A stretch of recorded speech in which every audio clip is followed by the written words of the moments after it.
ભાવનગર શહેરના વાસણઘાટ નજીક એક યુવાન એક્ટિવા લઈને જઈ રહ્યો હતો ત્યારે એક રિક્ષા ચાલકે તેને ટલ્લો મારી અપશબ્દો કહી ગાડી પછાડી ફરાર થઈ ગયો હતો। ભાવનગર શહેરના વાસણઘાટ નજીક રિક્ષા ચાલકનો ખોફ વધી રહ્યો છે ત્યારે એક એક્ટિવા ચાલક યુવાન વાસણઘાટથી ઘરે જઈ રહ્યો હતો તે વેળાએ એક રિક્ષા ચાલકે તેને ટલ્લો મારી એક્ટિવા પછાડી દઈ અપશબ્દો બોલી માર મારવામાં આવ્યો હતો અને ફરાર થઈ ગયો હતો। આ બનાવ બનતા લોકોના ટોળા એકઠા થયા પામ્યા હતા જ્યારે યુવાને પોલીસને જાણ કરાતા પોલીસ ઘટનાસ્થળે આવીને તપાસ હાથ ધરી હતી।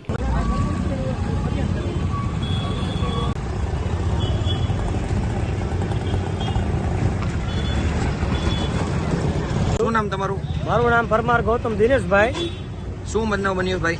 હું અહીંથી મારા ઘર પાસે જતો હતો, એમાં એક રિક્ષા ચાલક અહીંયા કને વાસણઘાટ પાસે મારી પાસે ડિવાઈડર કરી મારી પાસે ભટકાડ્યું, બરાબર છે, અને મને પૂર ઝડપે અપશબ્દો બોલવા માંડ્યો અને મને ગાળો બોલવા માંડ્યો, બરાબર, અને મારી જે એક્ટિવાની ચાવી હતી ચાવી લીધી, બરાબર, અને મને માથાના ભાગમાં અને મોઢાના ભાગમાં મારવા માંડ્યો, બરાબર, અને મને એમ કહેવા માંડ્યો કે પોલીસને તું ફરિયાદ કર, જેને બોલાવો એને બોલાવી લે, અને મા બેન અમારી અપશબ્દ મને ગાળ બોલવા માંડ્યો, બરાબર, અને એ હાલમાં અત્યારે ફરાર થઈ ગયો છે। તમે આ બાબતે પોલીસને જાણ કરી છે? મેં પોલીસને જાણ કરી, પણ પોલીસે મને એમ કીધું, બરાબર છે, કે એ તમારા સી ડિવિઝનમાં ડિવિઝનમાં લાગુ પડે, હજી સુધી પોલીસની કોઈ પીસીઆર આવી છે નહીં, અને હું હાલમાં હજી અહીંયા જ છું।